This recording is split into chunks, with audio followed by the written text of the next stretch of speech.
Menteri Komunikasi dan Informatika, Menkominfo, Budi Aris Setiadi menegaskan Gedung Istana Garuda di Ibu Kota Nusantara, IKN, merupakan kebanggaan bangsa Indonesia. Hal itu disampaikan Menkominfo merespon warganet yang menganggap sayap Istana Garuda yang tampak berwarna coklat gelap kehitaman menyerupai kelelawar dibanding burung Garuda. Desain dan karya arsitektur Istana Garuda di IKN tentu menjadi salah satu kebanggaan nasional, ucap Menkominfo Budi Ari di kantor Kementerian Kominfo, Jakarta, Jumat, 9 Agustus 2024. Diketahui, bentuk desain burung Garuda yang mengepakkan sayap dengan nama Istana Garuda merupakan satu dari bagian Istana Kepresidenan Nusantara yang dibangun di lahan seluas 55,7 ha dengan luas tapak 334.200 meter persegi. Burung Garuda menjadi desain karena kaitannya yang sangat erat dengan kebinekaan di Indonesia. Menurut Menkominfo, Indonesia sangat beragam dengan berbagai perbedaan, segala silang pandang, segala keragaman adat istiadat dan perilaku, dan perbedaan kepercayaan dan agama. Garuda merupakan simbol persatuan. Apalagi Garuda juga menjadi bagian dari lambang negara, Bhinneka Tunggal Ika. Menkominfo menjelaskan Istana Garuda dirancang sebagai rumah yang berasosiasi pada burung Garuda.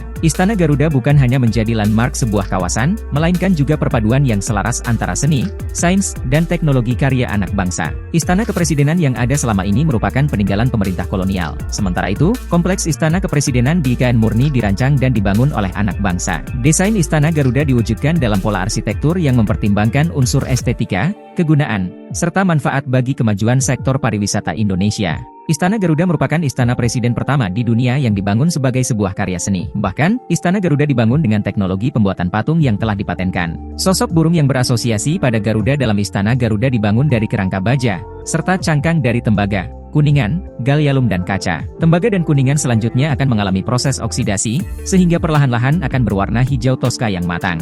Budi Ari menegaskan bahwa Istana Kepresidenan di IKN menjadi ikon dan kebanggaan kita sebagai warga bangsa. Tentu ini akan menjadi daya tarik tersendiri bagi masyarakat dunia sehingga akan berdampak positif pada kemajuan sektor pariwisata.